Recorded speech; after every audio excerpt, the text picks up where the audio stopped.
আমি প্রায় 1 ঘন্টা যাবত ছবি আঁকিতেছিলাম। আই আর পাস্ট পারফেক্ট কন্টিনিউয়াস টেন্সের সাহায্যকারী ভার্ব হচ্ছে বা হেল্পিং ভার্ব হচ্ছে had been. I had been. Helping ভার্বের পরে আমরা দেব মূল ভার্বের সাথে আইএনজি। তাহলে ছবি অঙ্কন করা, পেইন্টিং অথবা ড্রয়িং। ড্রয়িংও দিতে পারি, পেইন্টিংও দিতে পারি। DRAW ড্র আইএনজি ড্রয়িং অথবা কি পেইন্টিং PAINTING পেইন্টিং। আমি ছবি আঁকিতেছিলাম।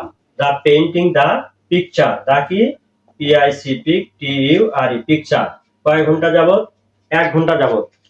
তাহলে এটা নির্দিষ্ট না অনির্দিষ্ট? আমরা জানি যে সকাল থেকে বা সোমবার থেকে অথবা 7টা থেকে, এই যে একটা নির্দিষ্ট, এগুলোকে বলা হয় নির্দিষ্ট। সকাল থেকে অথবা সন্ধ্যা থেকে, রাত থেকে, জানুয়ারি মাস থেকে, 2001 সাল থেকে, এগুলো হচ্ছে নির্দিষ্ট। কিন্তু 1 ঘন্টা যাবত, কোন 1 ঘন্টা বলা নাই। সকালের 1 ঘন্টা হতে পারে, সন্ধ্যার 1 ঘন্টা হতে পারে।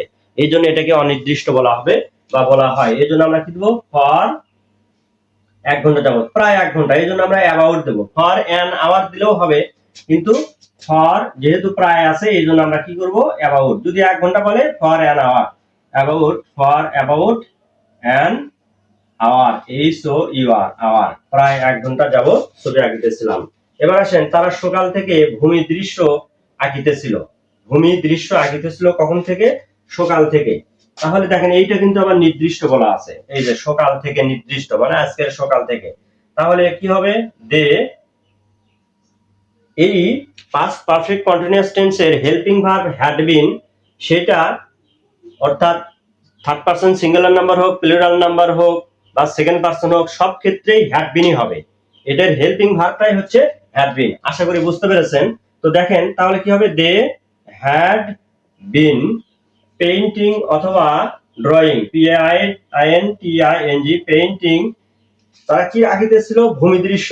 They had been painting A landscape. ভূমি দৃশ্য ইংরেজি হচ্ছে ল্যান্ড, LAND, ল্যান্ড মানে ভূমি, ল্যান্ডস্কেপ CAP স্কেপ। কখন থেকে একটা ভূমির দৃশ্য অঙ্কন করতেছিল? কখন থেকে?